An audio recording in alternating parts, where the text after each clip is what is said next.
जी, हमने भी ये सुना है कि बहुत जगहों पे प्रोस्पेक्टिंग हो रहा है, ऐसे बहुत से खादान कंपनियां फेंस पे बैठी हैं जो जंप करने को तैयार है, मगर अभी तो वेट एंड वॉच चल रहा है, क्योंकि लद्दाख के लोगों ने अभी 5 साल तक तो रोक के रखा है। अब जैसे ही ये रोक छूट जाएगा और बांध टूट जाएगा तो बाढ़ आ जाएगी ऐसे कंपनियों की।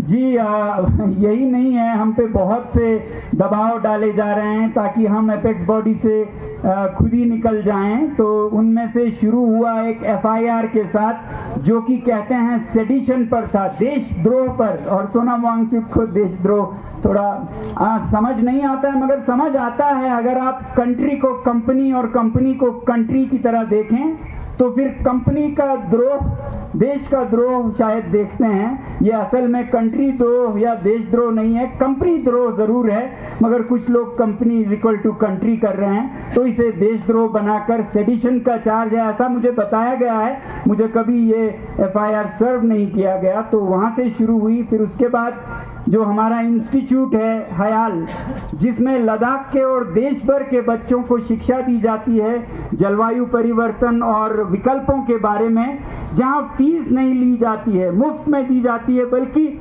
स्कॉलरशिप हर एक को दी जाती है। उल्टा उसको वो वापस ले रहे हैं कि आप लीज नहीं भर रहे हैं। तो लीज भी उन्होंने नहीं लिया, ये कहते हुए कि हमारे यूटी का पॉलिसी नहीं बना है, अभी रुकिए, आप कंस्ट्रक्शन जारी रखिए, और 3 साल ये कहकर अचानक 5वें साल में आपकी ज़मीन वापस ले रहे हैं। तो ये कुछ नहीं, ये एक दबाव था उसी कड़ी में कि आप चुप हो जाइए, आपकी आवाज़ हमें नहीं सुननी है, आप लद्दाख की आवाज़ मत बनिए। तो एक लैंड का हुआ, उसके बाद और भी हुए। ईडी का भी यहाँ एक कार्यक्रम था, मगर वो कैंसिल हो गया। और इनकम टैक्स के समन्स आ रहे हैं हमें, इनकम टैक्स के। अब ये बहुत ही मज़े की बात है, लद्दाख भर में कोई इनकम टैक्स नहीं है। आर्टिकल 26A के तहत लद्दाख कर मुक्त है, इनकम टैक्स फ्री है, मगर उस लद्दाख में भी एक आदमी कहता है ये देश के लिए जाता है, देश के बच्चों की शिक्षा, देश की सुरक्षा के लिए, सिपाहियों के लिए मैं टैक्स दूंगा, और वो मैं हूँ।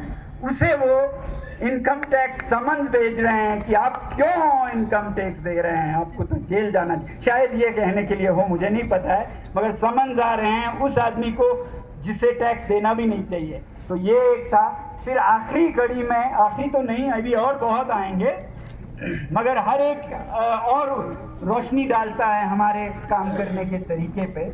जैसे इनकम टैक्स वाला मेरे टैक्स भरने के इस पे रोशनी डालेगा, वैसे ही जो लैंड का था वो रोशनी डालता है कि यूटी एडमिनिस्ट्रेशन में जहाँ इतना करप्शन है, लूट रहे हैं, वहाँ एक आदमी यूटी को एलजी फंड में $500,000 डोनेट करता है, और वो मैं हूँ। तो उस पर वो आईबी इनकम टैक्स कर रहे हैं। अभी सीबीआई की आपने बात की, ये कल परसों में आया है, और इसने कहा है कि मिनिस्ट्री ऑफ होम अफेयर्स ने कहा है कि आप विदेश से पैसा ले रहे हैं एफसीआरई के बिना।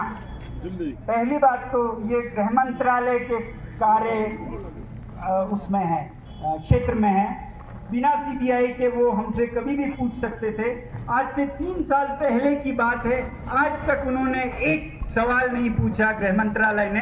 आज अचानक वो सीबीआई को दे रहे हैं कि आपने फॉरेन कंट्रीब्यूशन क्यों लिया। अब वो फॉरेन कंट्रीब्यूशन का आपको बताऊं, ये जो अफसर यहाँ आए वो हैरान हो रहे हैं कि क्या केस बन गया है।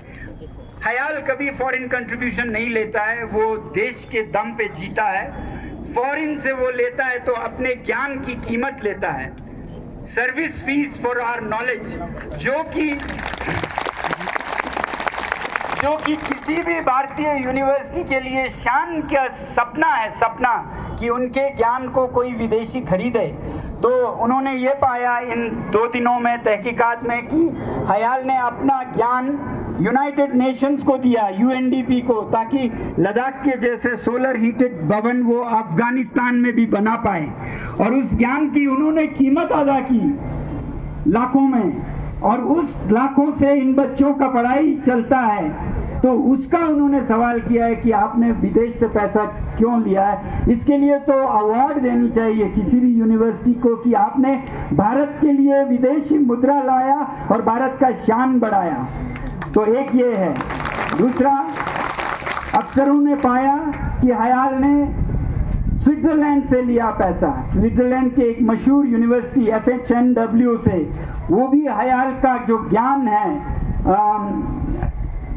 हीट ट्रांसफर और थर्मल कंफर्ट और सोलर एनर्जी में, उसका उन्होंने एक प्रोजेक्ट में कीमत अदा किया, हयाल को बाकायदा टैक्स देकर कीमत अदा किया, जो कि एक बिजनेस ट्रांजैक्शन है, सर्विस फॉर फीस।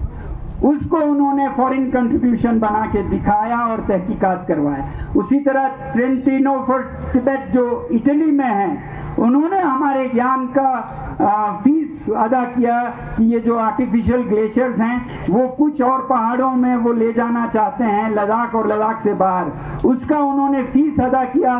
तो उसे भी फॉरेन कंट्रीब्यूशन बनाकर MHA ने CBI में दिया।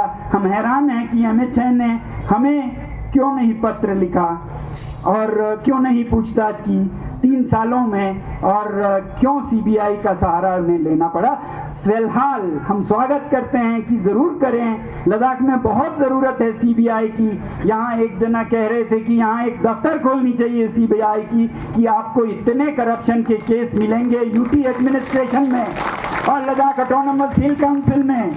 आप लद्दाख के हिल काउंसिल के हेड्स को और UT एडमिनिस्ट्रेशन के हेड्स को, ब्यूरोक्रेट्स को स्क्रूटनी कीजिए, उनके बारे में सबूतें तमाम लोगों ने दी हैं, वो वीडियो पर पब्लिक डोमेन में भी हैं, कुछ मिटाए गए हैं, कुछ और आएंगे, मगर CBI इंक्वायरी ज़रूर हो, ये हमारे अनशन का भी एक मांग है।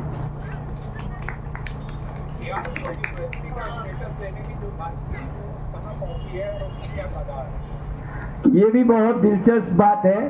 हयाल को जो UGC से यूनिवर्सिटी स्टेटस देने की बात है, वैसे आपको कहें शुरू में हम कोई सर्टिफिकेशन नहीं मांगना चाहते थे, कोई एफिलिएशन नहीं। हम एक वैकल्पिक विश्वविद्यालय, ऑल्टरनेटिव बने, जो अपने साख पे अपने सर्टिफिकेट दे, किसी से नहीं ले। ऐसे बहुत सारे हैं, तो वैसा बनना चाहते थे। फिर कुछ लोगों ने कहा कि आप क्यों नहीं लेते हैं, कुछ सरकार में जो जाना चाहते हैं उनके लिए ये ज़रूरी है। तो 2022 में हमने कहा कि UGC से हम लेंगे एफिलिएशन, और UGC ने भी बहुत ही स्वागत किया इसे, उन्होंने अपना शान माना। और UGC के जो चेयरपर्सन हैं थे जगदीश जी, उन्होंने हमें पूरे भारत के सभी कुलपतियों का, विश्वविद्यालयों के कुलपति, वाइस चांसलर्स के कॉन्फ्रेंस में टॉक देने को कहा कि उन्हें भी आप सिखाइए कैसे हयाल आप चलाते हैं, जो कि नई शिक्षा नीति के हूबहू चलते हैं आप, हमारे इनको भी आप हौसला बढ़ाइए। तो इससे साबित होता है कि हयाल की प्रतिष्ठा कैसी है UGC के नज़रों में।